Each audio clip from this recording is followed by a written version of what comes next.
오늘 같이 상고할 말씀은 고전 7장 1절부터 16절까지 말씀을 본문 삼아서 결혼에 대한 원칙 제시와 미혼자와 가부에 대한 독신 생활이라는 주제를 가지고 같이 은혜 나누는 시간 갖도록 하겠습니다. 오늘 내용은 이제 상당히 많은 사람들이 관심을 갖기도 하고 또 오해하는 부분도 있는 그런 내용입니다. 오늘 현대 생활에 맞지 않는 내용도 많이 있죠. 미혼자 가부는 그냥 혼자 살아라 이렇게 얘기하는 거잖아요. 그래서 이런 것에 대해서 한번 구체적으로 한번 알아보도록 하겠습니다. 우리가 이제 5장과 6장에 대해서는 이제 교회 공동체 안에 이제 도덕성 문제에 대해서 얘기를 했습니다. 5장에서는 음행에 대해서 얘기를 했고요. 근친상간에 대해서 얘기를 했었죠. 그것은 이제 고린도 지방의 일부 다처 문제 때문에 생긴 근친상간이었습니다. 그리고 6장에 대해서는 이제 송사 문제가 걸렸을 때 어떻게 할 것이냐. 먼저 교회 공동체 먼저 판단을 받아보고 그 다음에 칼빈은 자기와 권리의 보호를 위해서 세상 판단을 받아볼 수 있다 이렇게 얘기를 합니다. 그리고 더 나아가서 이제 성도의 자유 문제 그 오용에 대해서 얘기를 하고요. 자유라는 것은 뭐냐? 성도의 자유라는 것은 항상 제가 얘기하는 것은 절제와 배려다. 고린도서를 읽고 느낀 것이 저는 그거예요. 절제와 배려다. 내 자유로 인해서 타인이 실족하면 안 되잖아요. 그래서 항상 절제하고 그 절제는 타인을 위한 어떤 배려다. 이렇게 생각을 해볼 수 있습니다.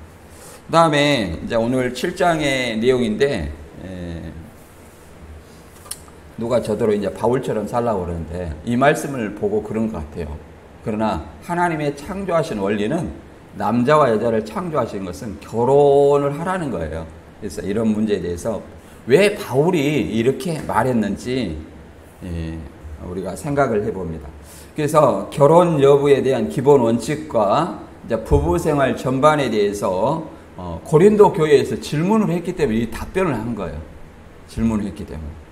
그리고 미혼자와 가부들의 그 결혼 문제, 그 다음에 기혼자의 이혼 문제에 대해서 권면을 말하고 있습니다. 그래서 신천지는 소속이 다르면 이혼해라 이런 말도 있잖아요. 그런 말은 성경에는 없습니다. 하나님의 본래의 뜻은 예수님도 우리가 결혼식장에 여러분 다 기독교인은 들어갔을 때 주례사가 한마디씩 할 때 다 들어봤을 거예요. 하나님이 짝 지어 주신 것을 사람이 나누지 못할지니라 이렇게 얘기를 하죠. 그것이 하나님이 원래 만든 원칙이에요. 원래 만든 원칙이에요. 그래서 오늘 결혼에 대한 원칙과 미혼자와 가부에 대한 이 독신 생활 이게 어떻게 성경은 말하고 있는지 한번 알아보도록 하겠습니다. 고전 7장 1절부터 16절까지 같이 읽어보도록 하겠습니다.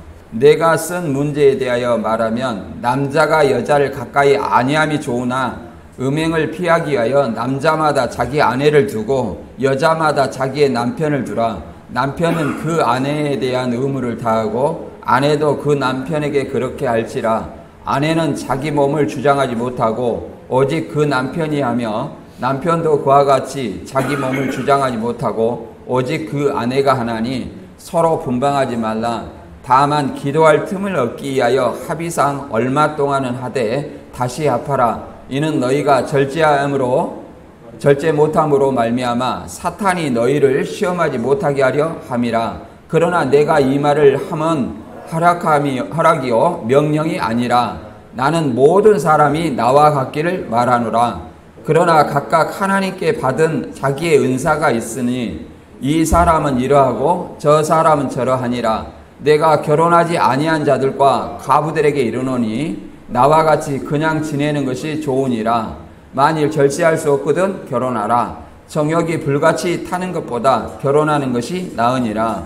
결혼한 자들에게 내가 명하노니 명하는 자는 내가 아니요 주시라. 여자는 남편에게서 갈라서지 말고 만일 갈라섰으면 그대로 지내든지 다시 그 남편에게 화합하든지 하라. 남편도 아내를 버리지 말라. 그 나머지 사람들에게 내가 말하노니 이는 주의 명령이 아니라 만일 어떤 형제나 믿지 아니하는 아내가 있어 남편과 함께 살기를 좋아하거든 그를 버리지 말며 어떤 여자에게 믿지 아니하는 남편이 있어 아내와 함께 살기를 좋아하거든 그 남편을 버리지 말라. 믿지 아니하는 남편이 아내로 말미암아 거룩하게 되고 믿지 아니하는 아내가 남편으로 말미암아 거룩하게 되나니 그렇지 아니하면 너희 자녀도 깨끗이 못하니라. 그러나 이제 거룩하니라. 혹 믿지 아니하는 자가 갈리게 하든 갈리게 하라. 형제 자매나 이런 일에 구애할 것이 없느니라.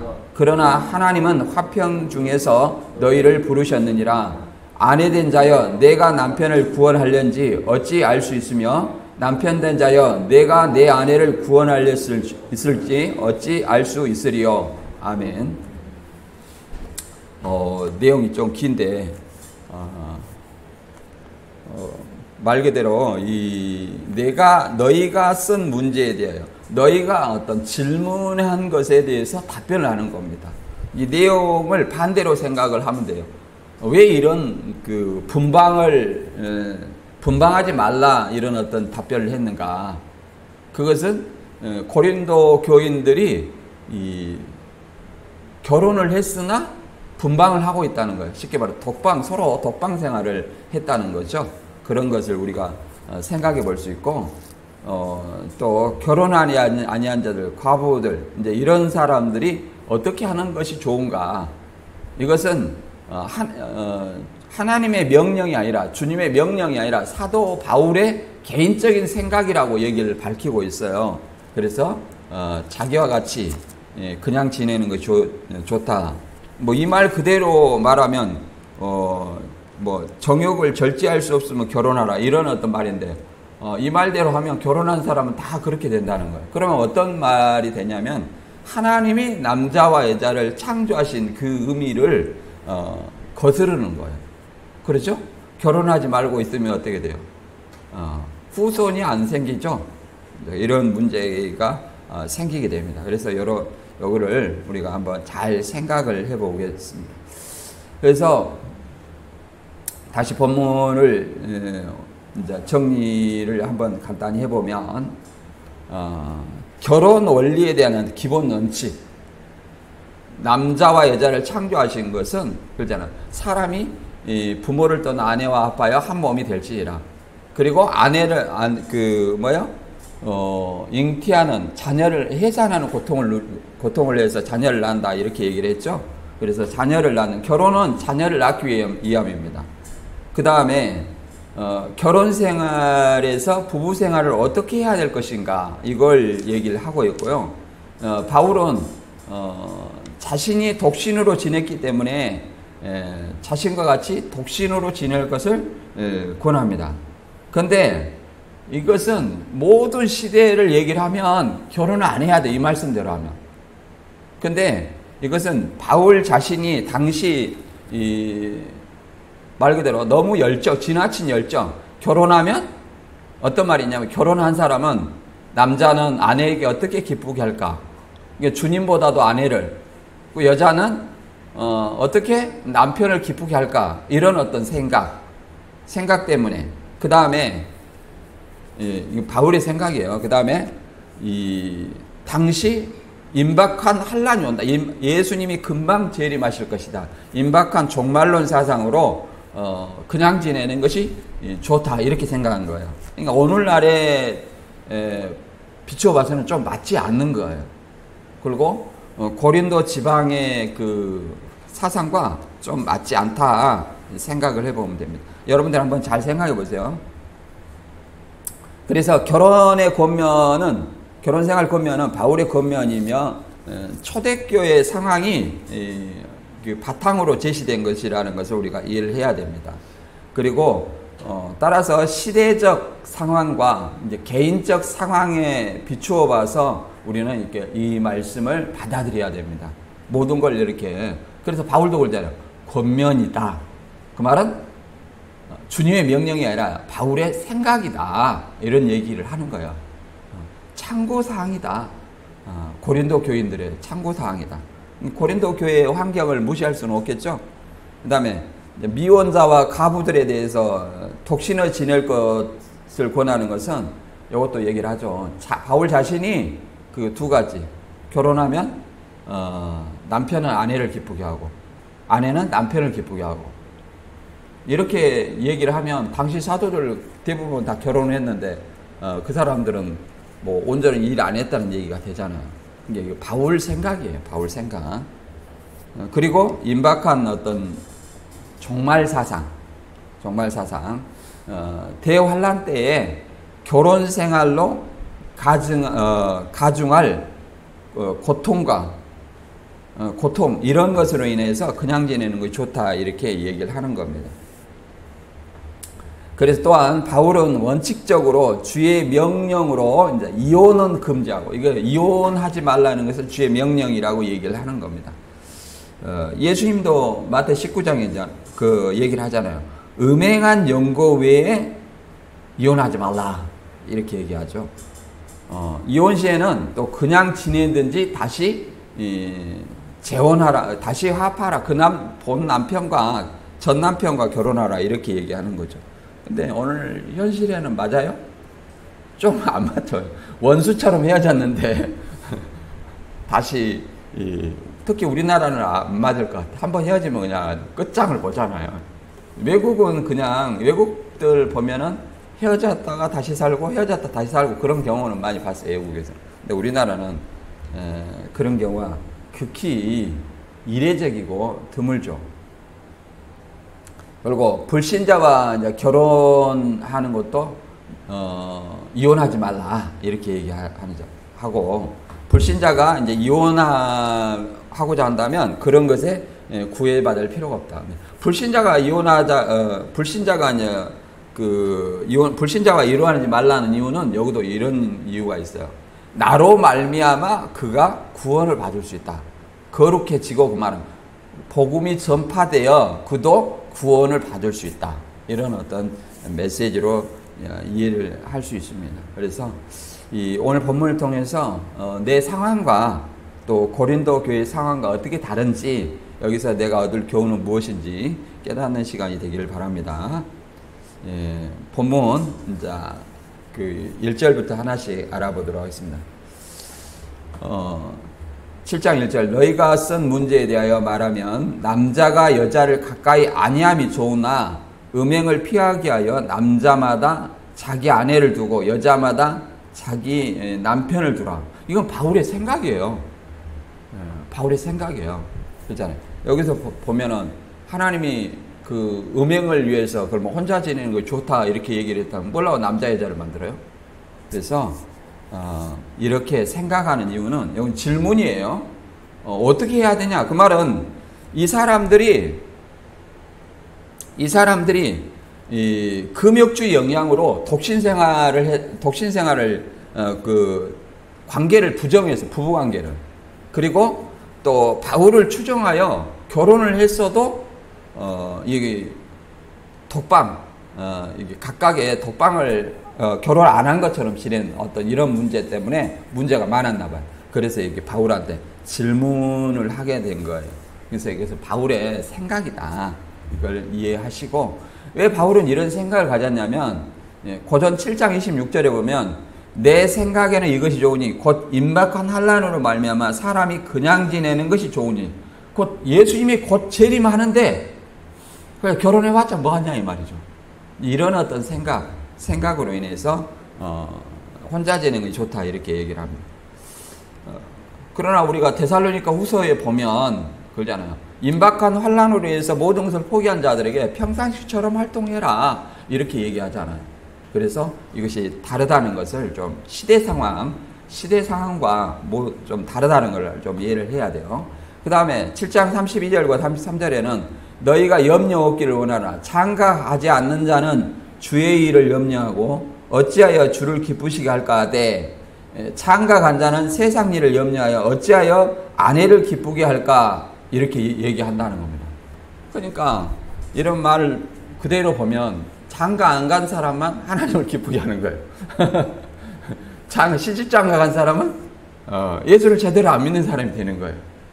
이게 바울의 염려다, 염려. 또 바울의 편지를 이렇게 썼잖아요. 디모데전서 4장 3절에는. 그 이단들이 어떠 있어요? 이 말과 완전히 배치돼요. 이런 자들은 혼인을 금하고, 그잖아. 혼인을 금한 이런 배교주들이 있었다는 거예요. 그러니까 바울이 그 지금 혼인을 금했잖아요. 모순이 돼야 안 돼요. 모순이 되잖아요. 그래서 그 당시에 고린도 전서를 쓸 당시에 그 고린도 교회의 상황과 또 바울의 생각이었다는 것을 우리가 이해를 해야 됩니다. 이런 자들은 혼인을 금하고 어떤 음식물을 먹지 말라고 할 것입니다. 그러나 그 음식물은 하나님께서 믿는 사람과 진리를 아는 사람이 감사하는 마음으로 먹게 하시려고 만든 것입니다. 마찬가지로 음식물에도 그와 같이 동일하게 얘기했듯이 하나님이 남자와 여자를 창조한 목적이 뭐냐 이 말이에요. 목적이.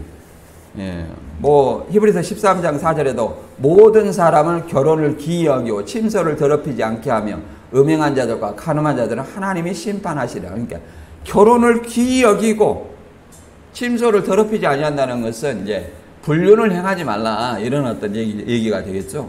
이렇게 하나님은 바울은 또 결혼을 귀히 여기라고 얘기를 하잖아요. 그리고 이단들의 사상이 혼인을 금한다 이렇게 얘기를 하는 거잖아요. 그 독신 생활을 하는 데가 로마 카톨릭이 신부님, 수녀님 해가지고 독신 생활을 권하기도 하잖아요. 그거는 하나님의 창조 순리에 어긋납니다. 창세기 2장 18절에 여호와 하나님이 이르시되 사람이 혼자 사는 것이 좋지 아니하니 내가 그를 위하여 돕는 배필을 지으리라. 그러잖아요. 혼자 사는 것이 좋지 아니하니 내가 그를 위하여 돕는 배필을 지으라. 그러니까 서로 부부라는 것은 서로 도와가면서 서로 이렇게 사는 겁니다. 또 창세기 3장 16절에 이렇게 얘기를 합니다.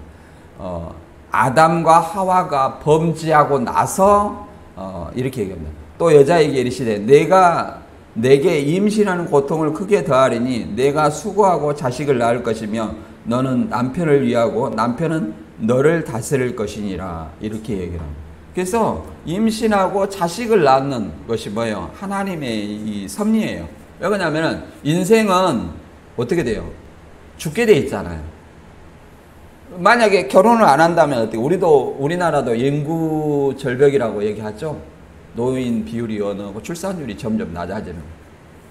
그러면 어떻게 해요? 국민이 점점 줄어들죠. 이 줄어든 자리에 누가 채웁니까?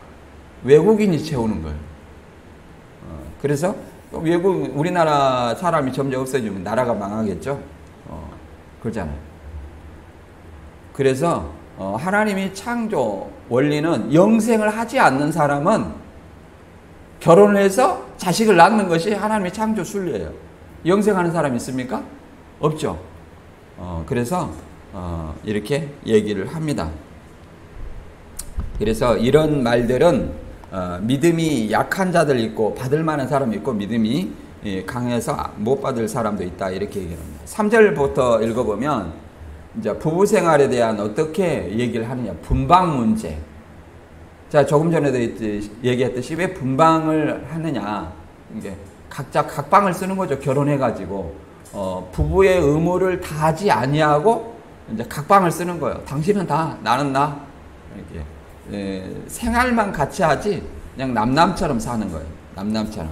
이것에 대해서 당시에 이제 고린도 지방의 금욕주의 영향으로 이제 부부 관계를 굉장히 부정한 것으로 생각을 했고, 또 어떤 자들은 바울을 추정하여 결혼을 했음에도 불구하고 혼자 지내는 것을 이렇게 선호했다 이렇게 볼 수 있습니다. 그래서 7장 3절에 읽어보면 남편은 그 아내에 대한 의무를 다하고 아내도 그 남편에게 그렇게 할지라 아내는 자기 몸을 주장하지 못하고 오직 그 남편이 하며 남편도 그와 같이 자기 몸을 주장하지 못하고 오직 그 아내가 하나니 서로 분방하지 말라.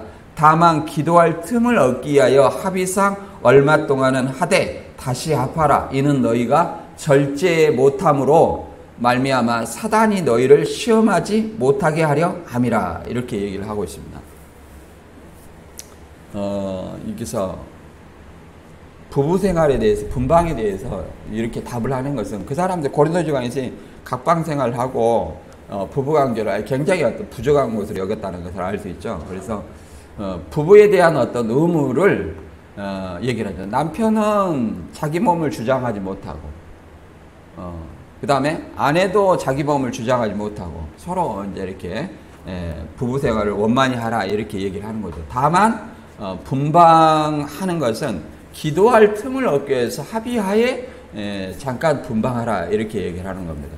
여기서 이제 자기 몸을 아내는 자기 몸을 주장하고 남편도 자기 몸을 주장하지 못하고 이렇게 하니까 강제로 이렇게 하라는 얘기가 아닙니다.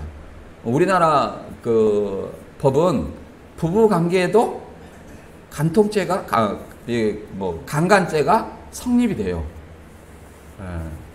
이 말을 그냥 액면 그대로 해가지고 막 강제로 이렇게 한다면 이것도 강간죄가 성립이 된다. 그래서 모든 것이 부부관계는 원만한 합의가 중요하겠죠. 그래서 이런 것도 기도할 틈을 얻기 위해서 분방하고, 그다음 항상 하나 되는 것을 원하는 거죠. 디모데전서 5장 14절에는 결혼에 대해서 이렇게 얘기를 합니다. 젊은이는 시집가서 아이를 낳고 집을 다스리며 대적에 비방할 기회를 조금 더 주지 말기를 원하노라. 시집 장가 가기를, 젊은 사람들은 시집 장가 가야 된다고 얘기를 하는 거예요. 근데 점점 뭐 저도 그렇지만 시집 장가를 안 가는 추세야. 안 가는 추세인데 가야 된다 이 말이야. 하나님이 이렇게 창조해 놨어요. 이게 장가고 시집가지 않는 것은 하나님의 창조 순리를 어기는 거예요. 무슨 말이죠? 때 됐으면 가야 됩니다. 가야 돼요. 그래서 잠언서 18장 22절 아내를 얻는 자는 복을 얻고 여호와께 은총을 받은 자니라 이렇게 얘기를 합니다. 또 이제 창세기에 보면 이삭이 그 안에 리브가에 대해서 얘기를 합니다. 이삭은 리브가를 인도하여 그의 어머니의 장막으로 들이고 그를 맞이하여 아내로 삼고 사랑하였으니 이삭이 그 어머니를 장례한 후에 위로를 얻었더라. 이렇게 서로 부부간의 사랑을 얘기를 하고 있습니다. 또 베드로전서 3장 7절에도 남편들아 이와 같이 자식을 따라 너희 아내와 동거하고 그를 더 연약한 그릇이었듯 생명의 은혜를 함께 이어받을 자로 하라. 귀히 여기라. 이는 너희 기도가 막히지 아니하게 하려 함이라. 이렇게 말합니다. 아내와 동거하고 이런 것도 다 뭐예요? 생명의 은혜를 함께 이어받을 자로. 동거를 통해서 자식을 낳는 것이 뭐예요? 생명의 은혜를 함께 이어받을 자로 귀히 여기라 이렇게 얘기를 하는 것이죠. 그 다음에 결혼에 관해서 바울의 입장을 어떻게 말했냐면 6절부터 7절까지 그러나 내가 이 말을 하면 허락이요 명령이 아니니라. 이게 중요한 말이에요. 허락이라는 말은 바울의 견해란 얘기죠. 명령이 아니다. 나는 모든 사람이 나와 같기를 원하노라. 그러나 각각 하나님께 받은 자기의 은사가 있으니 이 사람은 이러하고 저 사람은 저러하니라. 이렇게 얘기를 합니다. 그래서 이 말을 가지고 자꾸 혼자 지내라 이렇게 하는 것은 요즘 시대에 맞지 않다. 지금 뭐예요? 사도들도 대부분 다 결혼했어요. 베드로도 결혼했죠. 결혼했잖아요. 그러니까 우리가 이것을 가지고 결혼을 안 해야 된다. 자꾸 누가 저한테 옛날에 여기 신천지 나와가지고 목사님 절대 결혼하면 안 됩니다. 안 됩니다. 저는 사장이 그렇게 됐기 때문에 결혼을 못한 거예요. 못한 것이지 제가 안 하고 싶어서 안 했겠어요. 근데 거기다가 대고 하면 안 된다. 왜 그러냐 그러니까 주님만 섬겨야 돼요. 주님만. 내가 결혼해 보니까 남편 다 쓸데없어요. 이렇게 얘기하는 거예요. 그러면 제가 공감이 가겠어요? 안 가겠어요? 공감이 안 가요. 자기는 이제 인생 다 살아놓고 결혼해갖고 자식하고 남편 다 살아놓고 저한테 결혼하지 마세요. 결혼하지 마세요. 그럼 내가 어떻게 해야 돼요? 예, 알았습니다. 얘기를 했는데 그게 현실하고 또 본인의 상황과 맞지 않는 거예요. 그리고 하나님의 창조 순리에도 맞지 않는 거예요. 이미 때를 넘겼지만 그러잖아요. 사람이 혼자 사는 건 독식하지 못하고 결혼은 뭐예요? 하나님의 창조 순리, 자식을 낳기 위해서 결혼을 해야 된다 이렇게 얘기를 하는 겁니다. 그러나 예수님은 이렇게 바울은 에베소 5장 28절에 남편들도 자기 아내 사랑하기를 자기 자신과 같이 할지니 자기 아내를 사랑하는 자는 자기를 사랑하는 것이나 이렇게 부부 사랑에 대해서 잘 얘기를 했죠. 근데 예수님은 결혼식장에서 많이 하는 그 얘기 다음에 음행에 대해서 이렇게 얘기하거든요. 내가 너에게 말하노니 누구든지 음행한 이유 외에 아내를 버리고 다른 데 장가드는 자는 간음함이요. 제자들이 이르되 만일 사람이 아내에게 이와 같이 할지인데 장가들지 않는 것이 좋겠나이다. 이렇게 제자들이 얘기하는 거예요. 제자들도 유대인들의 생각과 별반 다를 것이 없다는 거예요. 그 말은 그 유대인들은 뭐냐면은 아내를 갈아치우고 싶을 때 이혼 증서를 써주고 그냥 갈아치웠어요. 그러니까 한 여자에게 만족을 못하고 또 일부 다처 사상이 있잖아요. 그래서 이 제자들이 아니 그럴 것 같으면 쉽게 바꿔 말하면 한 여자에게 매일 것 같으면 결혼하지 않는 것이 낫겠다. 그 말은 어떻게 들립니까? 한 여자로 만족 못하는 그 유대주의 사상이 기들어 있다고 말할 수 있겠죠. 제자들도 그런 거예요. 그러니까 예수께서 이르시되 사람마다 이 말을 받지 못하고 오직 타고난 자라야 할지니라. 어머니의 태로부터 태로부터 된 고자도 있고 사람이 만든 고자도 있고 천국을 위하여 스스로 된 고자도 있도다. 이 말을 받을 만한 자는 받을지어다. 이러니까 여기서 이제 어머니의 태로 된 고자, 뭐 사람이 만든 고자, 천국을 위한 고자. 신천지에 있을 때 이만희 씨를 천국을 위하여 된 고자다. 어떤 거냐면 문자적인 고자로 본 거예요. 왜? 자식이 없다. 그래서 천국을 위하는 고자가 됐다. 뭐 좀 이해는 안 되긴 안 됐어요. 나중에 나와서 보니까 딸이 있잖아요. 내 언니한테 딸이. 뭐 문자적인 고자도 아니고 이게 뭐냐. 근데 이것은 우리가 좀 오해한 것이 이 어머니의 태로된 고자도 있고 이거는 날 때부터 남자의 구실을 못한 고자예요. 그 다음에 사람이 만든 고자도 있고 그러잖아요. 뭐 그 왕실이나 이런 데 들어갈 때는 내시가 되려면 어떻게 해야 돼요? 고자를 만들어야 되죠. 근데 천국을 위하여 스스로 된 고자도 있다 그러면 스스로 그러면 고자를 만든다는 거예요? 그게 아니라 독신으로 산다는 것을 얘기를 하는 겁니다. 독신으로 사는 거. 그러니까 고자처럼 사는 거죠.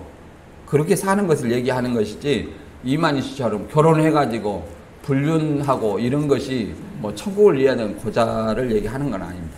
이제 바울과 같은 사람을 얘기를 하는 거죠. 바울과 같은 사람을 천국을 위하는 고자라고 얘기를 하죠. 그래서 또 여기서 그런데 여러 가지 은사가 있다. 각각 자기 은사가 있다 얘기를 하죠. 은사. 여기서는 이제 성경에는 은사가 뭐 결혼의 은사 이렇게 나오지 않지만 뭐 은사는 여러 가지나 성령 같고 직분은 여러 가지나 주는 같으며 또 사역은 여러 가지나 모든 것을 모든 사람에게 모든 사람 가운데서 이루시는 하나님이 같으니 각 사람에게 성령을 나타내심은 유익하게 하려 하심이라. 어떤 사람의 성령으로 말미암아 지혜의 말씀을, 어떤 사람에게는 성령을 따라 지식의 말씀을, 다른 사람에게는 같은 성령으로 믿음을, 어떤 사람에게는 한 성령으로 병 고치는 은사를. 이런 여러 가지 고린도전서 12장 4절 이하에 보면 여러 가지 은사가 있어요. 근데 여기서 말한 은사는 문맥에 보면 나는 모든 사람이 나와 같이를 원하노라. 그러나 하나님이 각각 자기의 은사가 있으니 이렇게 바울과 같이 혼자 지내기를 바라는 어떤 은사를 받은 사람이 있고, 그 다음에 결혼해야 될 은사가 있다. 이것을 이렇게 얘기하는 거예요.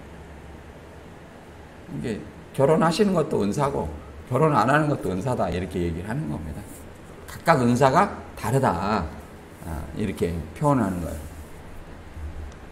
그 다음에 미혼자와 과부의 독신 생활에 대한 어떤 이혼 금지 명령에 대해서 한번 살펴보면 고전 7장 8절 이하에 이렇게 나오는데 오늘날에는 이게 맞지 않는 얘기예요. 다시 한번 얘기죠. 미혼자 가부는 그냥 지내라 얘기를 하잖아요. 맞아요? 문자적으로 이렇게 지키려고 노력한 사람이 있어요. 사실은. 그러나 바울의 그 시대상 그 다음에 바울의 어떤 임박한 환란 그러잖아요. 바울의 생각이에요. 결혼하면은 자기 남편보다 하나님을 위하지 않고 자기 아내를 위하고 아내는 남편을 위하고 이런 생각. 그 다음에 임박한 환란을 위해서 그냥 혼자 지내는 것이 좋지 뭐라고 결혼하냐 이런 어떤 생각 때문에 이런 어떤 것을 했다. 그러나 다른 서신서에 보면 결혼을 굉장히 기이 여기고 그러죠. 결혼을 금하는 사람을 이단이라고 얘기하잖아요. 그러니까 이것은 바울의 고린도 지방에서 일어난 또 바울이 그 시대에 바울이 전하는 고린도에 전하는 어떤 메시지다. 그냥 권하는 메시지다. 이렇게 이해를 하면 되겠습니다. 7장 8절에 보면 내가 결혼하지 아니한 자들과 가부들에게 이르노니 나와 같이 근황 지내는 것이 좋으니라. 결혼하지 않은 사람, 가부들 얼마나 서운하겠어요. 그렇죠? 자, 하나님이 그러면 사람이 홀로 지내는 것이 좋지 못하느니 독재하는 것이 좋지 못하느니 왜 그 말을 썼겠어요? 바울의 말보다 누구의 말이 높아요? 하나님의 말씀이 더 높죠? 그러잖아요. 혼자 지내는 것은 좋지 못하는 거예요. 오늘날의 우리하고는 맞지 않는 상황이다. 그 다음에 또 이거를 어떻게 표현했냐면 7장 9절에 만일 절제할 수 없거든 결혼하라. 정욕이 불같이 타는 것보다 결혼하는 것이 나으니라. 결혼한 자들에게 명하노니 명하는 자 내가 아니라 주시라. 여자는 남자에게 갈리지 말고 만일 갈라섰으면 그대로 지내든지 다시 그 남편과 화합하든지 하라. 남편도 아내를 버리지 말라. 그 말을 보면은 바울이 얼마나 결혼을 싫어했으면 아주 이것을 정욕 때문에 결혼한 걸로 이렇게 생각하는 거예요. 하나님은 정욕 때문에 결혼하는 것이 아니라 그잖아. 창조 순리, 자식을 낳아서 생명을 유지하기 위해서 이 결혼을 원하는 거예요. 네, 아무튼 그리고 이제 결혼한 자들에게 이렇게 얘기하잖아요. 내가 명하는 자가 아니라 주시라. 남편에서 갈라서지 말고 갈라섰으면 그대로 다시 남편과 화합하던 자라. 남편도 아내를 버리지 말라는 게 이혼하지 말라는 얘기죠. 그래서 바울이 이렇게 혼자 살기를 원하면서 이 정욕이라고 얘기를 하는 것은 말 그대로 이 말을 들으면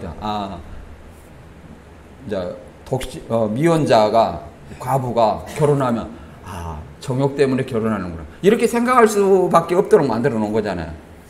근데 바울이 이렇게 생각해서 초대교회 사상이 들어있어요. 사도행전 2장에 보면 임박한 종말론을 생각하고 있었어요. 예수님이 금방 재림할 것처럼 생각했어요. 사도행전 2장 44절에 보면 믿는 사람이 다 함께 모든 물건을 서로 통용하고 또 재산과 소유를 팔아 각 사람의 필요에 나눠주며 날마다 마음을 같이하여 성전에 모이기를 힘쓰며 집에서 떡을 떼며 기쁨과 순전한 마음으로 음식을 먹고 하나님을 찬미하고 또 온 백성에게 칭송을 받으니 주께서 구원받는 사람을 날마다 더하게 하시니라 이렇게 얘기합니다. 이게 오늘날과 같은 상황이 아니에요. 초대교회 당시는 곧 예수님이 금방 재림할 걸로 생각을 했다는 거예요. 그래서 믿는 사람이 그냥 예수님 금방 오는데 이 세상의 물건이 필요 있어요 없어요? 없죠. 그러니까 모든 물건을 서로 통용하고 자기의 재산, 네 재산 내 재산이 없어요. 팔아서 같이 뭐 하는데 전도 활동에 복음 전도 활동에 다 올인을 했다는 거예요. 그냥 예수님이 금방 오시니까 이런 생각을 했다는 거예요. 이게 오늘날의 그 사상하고 많이 다르다는 것을 좀 이해를 해야 됩니다. 그래서 또 결혼한 자에게 대해서도 이렇게 말하죠. 결혼한 자에서 마태 9장 14절부터 쭉 보면, 마태 9장 4절부터 보면 뭐라고 말합니까? 사람이 하나님이 본래 남자와 여자를 창조하시고, 그 다음에 사람이 부모를 떠나 그 아내와 합하여 한 몸이 될지 하는 걸 읽어본 일이 없느냐? 그런즉 이제 둘이 아니요 하나이기 때문에 이제 하나님이 짝지어 주신 것을, 그러니까 이 결혼을 뭐라고 말하냐면 하나님이 짝지어졌다 이렇게 얘기하는 거예요. 그러니까 하나님의 창조 순리라고 얘기하는 겁니다. 하나님이 남자와 여자를 창조했다고 말해. 창세기 1장이죠. 그 다음에 사람이 부모를 떠나 아내와 합하여 한 몸이 될지라. 이것은 창세기 2장 24절이에요. 그러니까 이것은 결혼의 원리를 제시하는 거예요. 이걸 뭐라고 하냐면 이 결혼을 하나님이 짝지어줬다 이렇게 얘기를 합니다. 그래서 하나님의 짝지어진 것을 사람이 나눌 수 없다. 이혼을 금하죠. 이혼을 금합니다. 그러나 오늘날은 뭐 그러잖아요. 자기 부부가 안 맞으면 이제 서로 원수처럼 사는 것보다 또 이혼하는 사람들이 많죠. 오늘날 뭐 좀 뭐 여기 말 것처럼 이 음행한 연고 외에 갈라지 말아라. 그럼 음행하면 갈라서라는 거죠. 그런 어떤 일로도 많이 갈라서기도 하죠. 그래서 마태복음 5장 32절에 나는 너희에게 이르노니 누구든지 음행한 이유 없이 아내를 버리면 이는 그를 간음하게 하며 또 누구든지 버림받은 여자에게 장가드는 자도 간음함이라 이렇게 말씀하시고, 또 마가복음 10장 11절에는 누구든지 그 아내를 버리고 다른 데 장가드는 자는 본처에게 간음을 행하며 또 아내가 남편을 버리고 다른 데 시집가면 간음을 행함이라 이렇게 얘기를 합니다. 그러니까 결혼을 해서 그냥 끝까지 살기를 원하는 하나님 창조 순리를 얘기를 하고 있죠. 그래서 이 마태 19장 4절과 5절에 이렇게 창조 순리를 얘기를 하는 겁니다. 그러나 이혼에 대해서는 요즘에 우리 사상과 많이 다르죠. 많이 달라요. 그러니까 이것은 각자가 그렇잖아요. 각자가 형편에 따라서 생각하는 게 좋지 않을까 그렇게 생각합니다. 왜 그러냐면 결국은 주님을 어떻게 믿고 그러잖아 믿느냐. 이게 본래 이 하나님이 창조 순리는 남자와 여자가 결혼해서 아이를 낳고 이런 것이고 또 주님을 섬기는 거예요. 그런데 이런 어떤 것에 방해가 되거나 그냥 음행한 첫째는 음행한 무조건 이게 성경에서도 갈라서라 했잖아요. 그 다음에 같이 살 수 없는 이유가 있어요. 이게 같이 사는 것이 과연 덕이 되느냐 안 되느냐 이런 어떤 문제, 하나님을 섬기는 데 있어서 여기 이 7장 12절 이하에서 보면 그렇게 나와요. 자, 한번 읽어볼까요? 불신자와 결혼한 사람의 이혼 문제에 대해서 분명히 얘기를 하고 있습니다. 이제 이런 것에 크게 구애받을 것이 없다. 이제 바울은 얘기합니다. 그렇다고 해서 제가 이혼을 권장하는 사람은 아니에요. 하나님은 이혼을 절대로 금하셨어요. 그러나 그 이혼할 때는 이제 각각의 사유가 있죠. 잘 들어보세요. 7장 12절. 그 나머지 사람들에게 내가 말하노니 이는 주의 명령이 아니라 만일 어떤 형제가 믿지 아니하는 아내가 있어서 남편과 함께 살기를 좋아하거든 그를 버리지 말며, 만일 어떤 여자에게 믿지 아니하는 남편이 있어 아내와 함께 살기를 좋아하거든 그 남편을 버리지 말라 그러잖아요. 이 불신자가 나와 살기를 좋아한다는 거야. 그러면 어떻게 돼요? 그러니까 이것은 불신자가 나와 결혼하는 것이 아니라 결혼을 한 상태에서 한 사람이 고린도 지방이잖아요. 한 사람이 예수를 믿었어요. 본래 이방이잖아요. 고린도 지방 이방신 사상을 숭배하고 있는 그들이에요. 근데 한 남자가 한 남편과 아내가 각각이 하나님을 믿었어요. 그러면 자동으로 한 사람은 뭐예요? 불신자가 되잖아요. 이방신을 섬기는. 그랬을 때 어떻게 해야 되느냐 이 말이에요. 근데 이 불신자가 같이 살기를 원하거든 살라 이렇게 얘기합니다. 그 이유가 그 다음에 나옵니다. 7장 14절에 믿지 아니하는 남편이 아내로 말미암아 거룩하게 되고 믿지 아니하는 아내가 남편으로 말미암아 거룩하게 되나니 그렇지 아니하면 너희 자녀도 깨끗하지 못하니라. 그러나 이제는 거룩하니라. 이렇게 얘기를 합니다. 이 말은 좀 애매한 말인데, 같이 살면 거룩하게 되냐? 그 말은 거룩하게 된다는 것은 학교로서 구원받은 자다 이 말이에요. 구원받았다 그 말이에요. 근데 구원은 어떻게 되냐? 복음이 들어가야만이 구원을 얻는 겁니다. 그럼 같이 살게 하는 이유는 결국은 뭐예요? 이 복음을 전파해야 된다는 거예요. 전파해서 그가 구원을 받아야 거룩하게 되는 거죠. 거룩하게 된다. 그렇기 때문에 살기를 원하거든. 이렇게 너로 말미암아 이렇게 구원을 받게 되고 또 받게 되기 때문에 같이 뭐 갈리지 마라 이렇게 얘기를 합니다. 그러나 이제 뭐 또 반대의 상황이 나온다는 거예요. 반대의 상황. 반대의 상황은 뭐예요? 갑자기 이방신을 믿다가 한 남편과 아내가 한쪽이 하나님을 믿었어요. 주를 믿었어요. 그러면 이방신과 대척이 되죠. 그러니까 나는 당신과 이혼해야 되겠다. 그러면 이게 음행한 연구 외에 다른 이유로 지금 이혼을 요구하는 거죠. 누가? 불신자가 이혼을 요구할 때 바울은 어떻게 말하냐면 혹 믿지 아니하는 자가 갈리거든 갈리게 하라. 형제 자매나 이런 일에 구애될 것이 없느니라.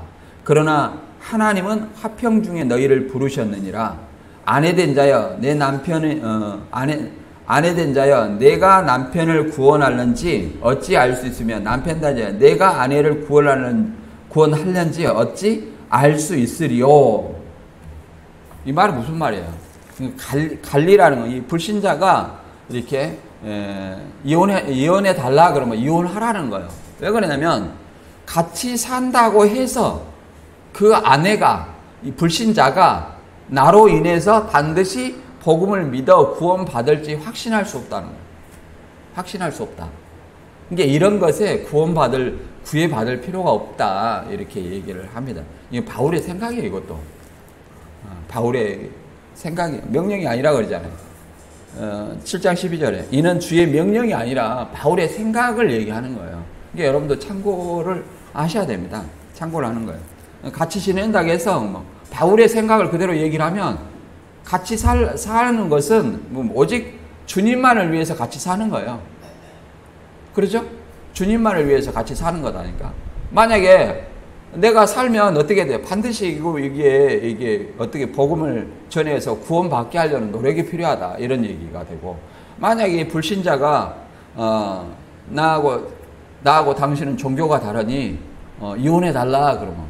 그런 것에 구애받을 필요 없이 이혼하라. 얘기를 합니다. 또 덧붙이기를 이혼하라 하면서, 네가 같이 산다고 해서 꼭 그 사람이 복음을 믿어 구원받을런지 어떻게 네가 우리가 알 수가 없다 이렇게 얘기를 하는 거야. 알 수 없기 때문에 그냥 이런 것에 장애가 돼서 하나님 믿는 것에 이렇게 장애가 될 필요는 없다 이렇게 얘기하는 겁니다. 그러니까 바울은 철저히 뭐예요? 하나님을 믿는 구원받는 삶 이것에 초점을 맞춰서 얘기하는 거예요. 여러분들도 뭘 생각할 때 한번 잘 생각해 보기를 바랍니다. 이 루키의 예를 통해서 이방인이 이제 그 어머니로 인해서 구원받는 어떤 그 과정이 나오는데 루키 다 읽어보셨죠? 보셨죠? 보아스와 룻이 이제 결혼을 했는데 어머니를 따라서 이렇게 다시 유다로 귀환하는 모습이죠. 너희 종족 이방 여인인데 너희 이제 곳에서 살아라 그러니까 절대 그렇게 못한다고 얘기를 하는 거죠. 그러자 룻이 대답하였다. 나더러 어머님이 곁을 떠나라거나 어머님을 뒤따르지 말고 돌아가라고 강요하지 마십시오. 어머님이 가시는 곳에 나도 가고 어머님이 머무르는 곳에 나도 머무르겠습니다. 어머님의 결례가 내 결례이고 어머님의 하나님이 내 하나님입니다. 뭐 이런 며느리 얻기가 쉽지 않죠. 요즘에 이런 며느리 얼마나 좋겠어요. 예. 어머니 고부간에 사이도 좋고, 예? 어머니 말에 절대 어머니 하나님 내 하나님 이런 어떤 며느리. 이것은 그 보아스의 어머니로 인해서 나오미죠. 어머니로 인해서 그 룻이 그러잖아. 룻이 변화된 것을 얘기하는 거예요. 그 어머니가 얼마나 좋았으면 그렇게 얘기를 하겠습니까? 이게 고부 간의 갈등도 어머니가 먼저 잘해야 돼요. 먼저 잘해야 또 이렇게 룻과 같은 며느리도 생길 수 있지 않겠느냐 이렇게 생각합니다. 룻의 자유를 그 보아스 죽었으니까 룻의 자유를 이렇게 허락하는 거잖아요. 그런데도 어머니를 너무 좋아해서 어머니를 따라 나서는 이런 변화된 모습을 볼 수 있습니다. 그래서 룻이 이방 여인이지만 예수님의 그 계보도에 들어 있어요. 얼마나 이건 영광스러운 일이겠어요. 그다음에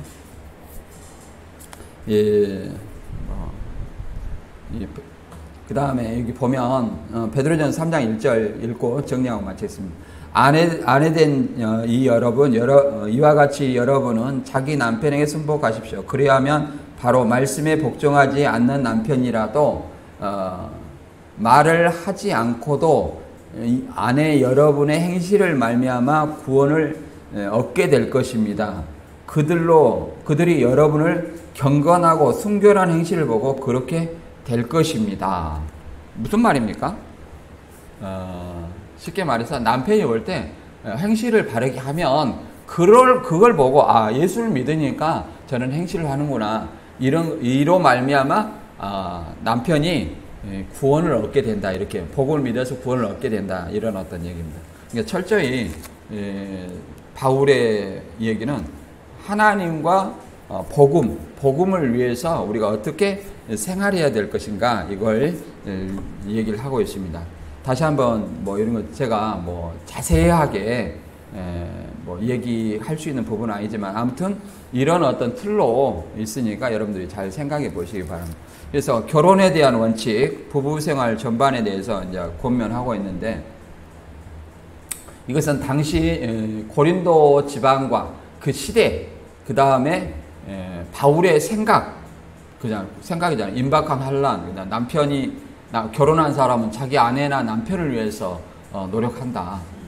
그러니까 이렇게 주를 향한 마음이 나누인 것을 염려하고 또 임박한 환란을 위해서 결혼하지 않는 것이 좋지 않느냐. 이런 어떤 사고 때문에 이런 어떤 권면을 했다는 것을 여러분들이 이해를 하시고 그 다음에 또 미혼자 가부 바울처럼 지내라 이런 것은 요즘 시대에 안 맞아요. 결혼해야 됩니다. 결혼해야지. 하나님이 창조 순리를 어긋나고 또 오늘날 우리 시대에 어긋나니까 이런 것은 여러분들이 잘 이해를 하시기 바랍니다. 그리고 무엇이든지 그잖아요. 복음을 통해서 자기 남편과 아내를 구원받기를 원하는 바울의 바람이 있다. 저와 여러분도 내 주위에서 남편과 아내뿐만 아니라 내 자식들도 그렇잖아요. 너로 말미암아 내 자식도 거룩하다고 말은 부부가 믿는 자면 자식이 바로 믿는다 그게 아니라 부부가 믿으면 자식도 복음으로 말미암아 복음을 믿어 구원을 받게 하는 것이에요. 거룩하다는 것은. 부부가 믿는데 자식이 망나니처럼 살아요. 안 믿어요. 그러면 구원은 없는 거예요. 이걸 얘기를 하니까 나로 말미암아 내 주위에 복음이 전파되어 그들로 구원받게 하는 우리의 말과 행실이 뒤따라야 될 줄로 믿습니다.